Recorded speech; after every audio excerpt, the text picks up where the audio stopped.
Kasama mo na ito mag-voice over. At ang design nito ay butterfly.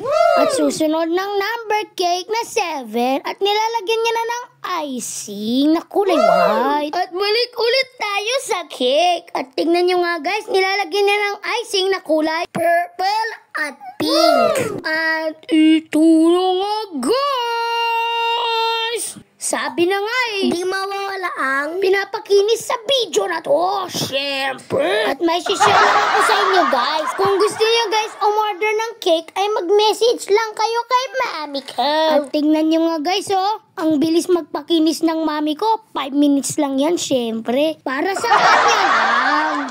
At tingnan nyo guys, ang galing mag-design ng mami ko. Uy, may paganyan-ganyan pa. Wow! At susunod na ang cupcake. Nilalagyan niya na guys ng icing na kulay pink at purple. Dahil nakapaglagay na si mami kanina ng filling, ay tatapusin niya ng design, syempre.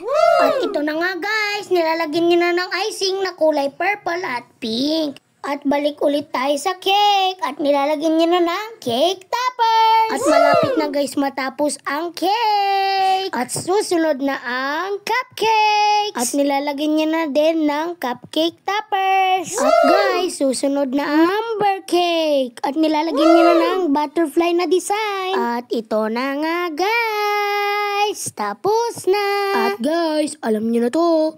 Ito na ang final look.